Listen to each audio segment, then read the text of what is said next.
আসসালামু আলাইকুম রহমাতুল্লাহ। প্রিয় দিনী ভাই ও বোনেরা, আপনারা যদি স্বপ্নে দেখেন যে আপনাদের সন্তান, আপনাদের ছেলে মেয়ে পানিতে পড়ে মারা গেছে, তাহলে এর ব্যাখ্যা কি হবে? কারণ আমরা এরকম স্বপ্ন দেখলে আমরা আতঙ্কিত হয়ে যাই, আমরা ভয় পেয়ে যাই, আমরা পেরেশানির মধ্যে পড়ে যাই। না জানি আমাদের সন্তান পানির মধ্যে পড়ে যায়, না জানি আমাদের সন্তানের কোনো ক্ষতি হয়, না জানি আমাদের সন্তান মারা যায়। কারণ আমরা আমাদের সন্তানদেরকে খুব ভালোবাসি, মহাব্বত করি।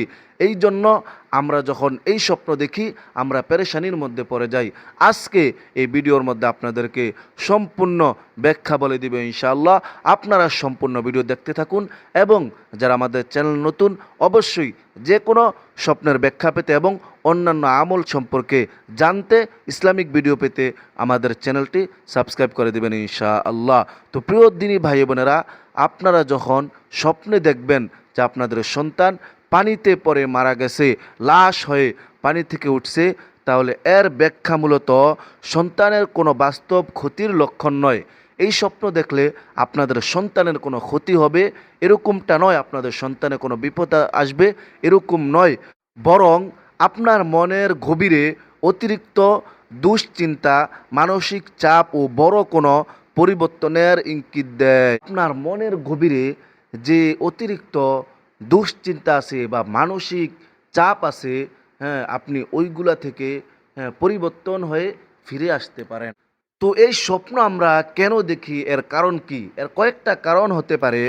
যেমন আপনার মনে সন্তানকে হারানোর বা তাকে রক্ষা করতে না পারার তীব্র ভয় কাজ করে। অর্থাৎ আপনার সন্তানকে আপনি আপনার কাছ থেকে হারিয়ে ফেলা বা আপনার সন্তানকে আপনি রক্ষা করতে না পারার যে ভয় আপনার ভিতরে কাজ করে, ওই ভয় থেকে, চিন্তা থেকে আপনি স্বপ্ন দেখতে পারেন। এর একটা কারণ হলো এটা। 2 নাম্বার, আপনি বর্তমান জীবনের কোনো জটিল পরিস্থিতিতে বা চাপে মানসিকভাবে ক্লান্ত হয়ে পড়েছেন। অর্থাৎ আপনি আপনার জীবনে, বর্তমান জীবনে যে কোনো জটিল পরিস্থিতিতে বা চাপের মধ্যে মানসিকভাবে আপনি ক্লান্ত হয়ে পড়েছেন, যার কারণে আপনি এই স্বপ্ন দেখতে পারেন। তো এমন স্বপ্ন দেখলে আমরা কি করব? করণীয় কি? এমন স্বপ্ন দেখলে করণীয় হচ্ছে আপনারা আতঙ্কিত না হয়ে শান্ত থাকবেন। এমন স্বপ্ন যখন দেখবেন, এটা আতঙ্কিত হওয়ার কথা, কারণ আমরা তো আমাদের সন্তানদেরকে খুব বেশি ভালোবাসি। তো আতঙ্কিত না হয়ে আপনারা শান্ত থাকবেন।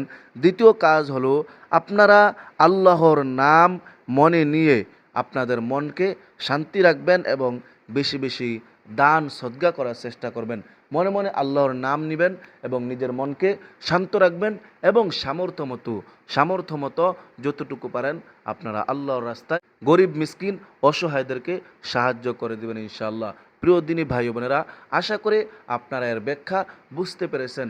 তারপরেও যদি আপনারা কোনো জায়গা বুঝতে সমস্যা হয়, তাহলে আমাদেরকে কমেন্টে বলে দিবেন, ইনশাআল্লাহ আপনাদেরকে সুন্দরভাবে বুঝিয়ে দেওয়া হবে। আল্লাহ পাক রব্বুল আলামিন আমাদের সন্তানদেরকে সকল বিপদ আপদ থেকে, সকল মুসিবত থেকে আল্লাহ তাআলা নিজের রহমতের কুদরতি সাহায্যতে হেফাজত করেন।